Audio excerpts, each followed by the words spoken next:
శ్రీ సీతారామాభ్యాం నమః. శ్రీ గురుభ్యో నమః.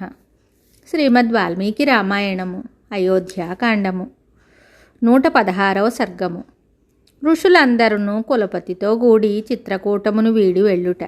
భరతుడు అయోధ్యకు మరలి వెళ్ళిన తరువాత శ్రీరాముడు కొంతకాలము ఆ వనమునందే నివసిస్తూ వచ్చాడు. ఆ సమయమున అక్కడి తాపసులు భయపడుతూ ఉన్నట్లు, వారు ఆ ప్రదేశాన్ని విడిచిపెట్టిపోవటానికి అభిలషిస్తూ ఉన్నట్లు, వారి ముఖ కవళికలు, సంభాషణలు మొదలగు వాటిని బట్టి అతడు గమనించాడు. ఇంతవరకును శ్రీరాముని ఆశ్రయించి ఆ చిత్రకూటమున గల ఆశ్రమమునందే ఆసక్తితో నివసిస్తున్న ఆ తాపసులు ఎందులకో తత్తరపడుచున్నట్లు ఆ ప్రభువు గమనించాడు. వారు తమ భయ కారణాలని సూటిగా శ్రీరామునకు తెలుపుటకు జంకుతూ కనుసైగలతోనూ బొమ్మముడి విరుపులతోనూ రాముణ్ణి చూపుచూ తమలో తాము రహస్యంగా ఏమేమో మాట్లాడుకుంటున్నారు. అంతటా శ్రీరాముడు వారిలోని ఉత్కంఠను గమనించి తన వలన వారికి ఏమైనా కష్టం కలిగిందా అని శంకించాడు. తరువాత అతడు కులపతి అయిన ఒక మహర్షి దగ్గరికి వెళ్ళి కృతాంజలి అయి ఆయనతోటి ఇలా అంటున్నాడు: ఓ పూజ్య మహర్షి, నా విషయమున ఇచ్చటి మునుల వైఖరిలో ఏదియో మార్పు కనపడుచున్నది. ఇంతవరకును నా ప్రవర్తనలో ఏమైనా దోషము వాటిల్లలేదు కదా? నా తమ్ముడైన లక్ష్మణుని ప్రవర్తనలో అతనికి తగని రీతిలో ఏ కొంచెముగానైనను ఏదైనా అపరాధం జరిగిందా? స్త్రీ సహజమైన ధోరణిలో నా ఎడ సేవానిరతి గల సీత మీకు అర్ఘ్యపార్ధ్యాది సేవలు అనర్చుచున్నప్పుడు ఏమరుపాటు వలన లోపములేవీనూ వాటిల్లలేదు కదా? వయస్సుచే వృద్ధుడును దీర్ఘకాలము తపస్సు చేసుకున్నవాడును అయిన ఆ మహర్షి శ్రీరాముని మాటలను విని భూతదయాపరుడైన ఆ ప్రభువుతో వణుకుతూ ఇలా అన్నాడు: నాయనా రామ, సీతాదేవి సహజముగా పవిత్ర స్వభావము గలది, శుభములను గూర్చుటలో నిరతురాలు.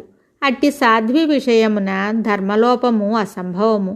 అందున ధర్మజీవనులైన తాపసులను సేవించు విషయమున ఆమె వలన ఎట్టి లోపము జరగనే జరగదు. మీరు ఈ వనమున నివసిస్తున్నప్పటి నుండి కూడా రాక్షసుల ఆగడాలు మితిమీరినవి.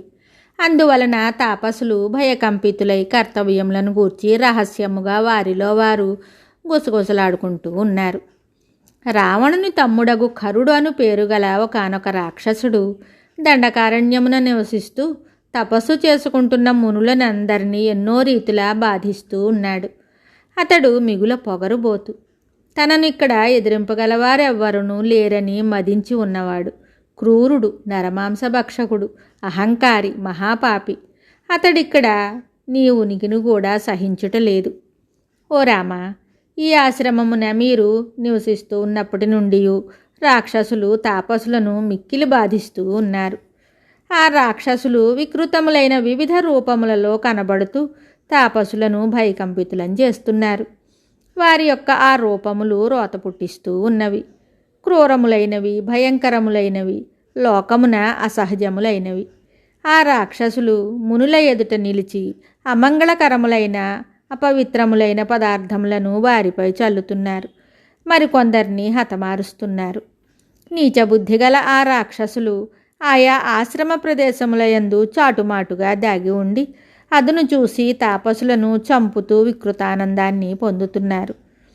మునీశ్వరులు యజ్ఞకార్యములను ప్రారంభించగానే వారు అచ్చటికి చేరి సృక్కు, స్రోము మొదలగు హోమ సాధనములను చిందరవందరగా విసిరేస్తున్నారు. నీటితో హోమాగ్నులను చల్లారుస్తున్నారు. కలశములను ముక్కలు ముక్కలుగా చేస్తూ ఉన్నారు. దుర్మార్గులైన రాక్షసులు ఆక్రమించిన ఆశ్రమములను విడిచిపెట్టి ఇతర ప్రదేశములకు వెళ్ళగోరుతూ ఈ మునులు నేడు నన్ను ఒత్తిడి చేస్తున్నారు.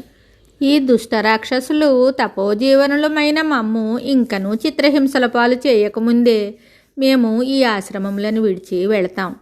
ఓ రామ, ఇచ్చటికి కొద్ది దూరంలో ఒక ప్రాచీనమైన వనము ఉంది.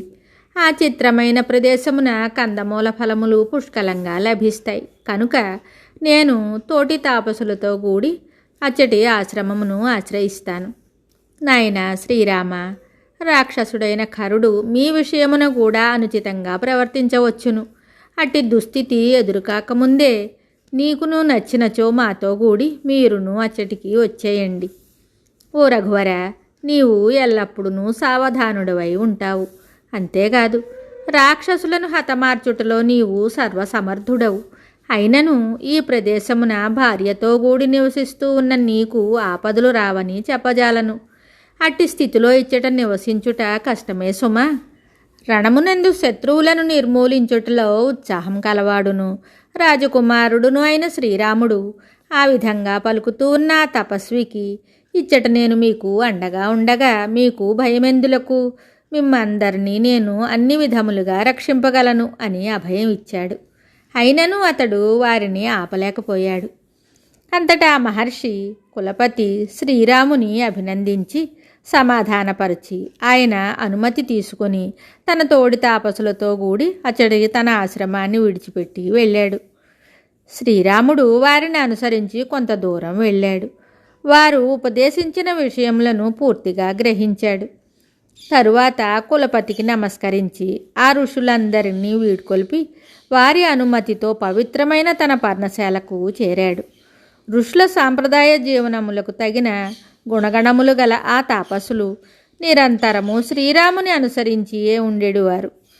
శ్రీరాముడు తాపసులు లేకుండా ఆ ఆశ్రమమున ఒక క్షణం కూడా గడిపోయి ఎరగడు. అనగా శ్రీరాముని ఆశ్రమము ఎల్లప్పుడూ ఋషులచే నిండి ఉండేది. వారు ఆ ప్రదేశమును విడిచి వెళ్ళినను శ్రీరాముని రూపవైభవము గుణగణములు సర్వదా వారి మనస్సులలో మెదులుతూనే ఉన్నాయి. శ్రీరామునకును ఋషులకును మధ్య గల అవినావభావ సంబంధము అట్టిది. వాల్మీకి మహర్షి విరచితమయ్యే ఆది కావ్యమైన శ్రీమద్ రామాయణమునందలి అయోధ్యాకాండమునందు 116వ సర్గము సంపూర్ణం. శుభం.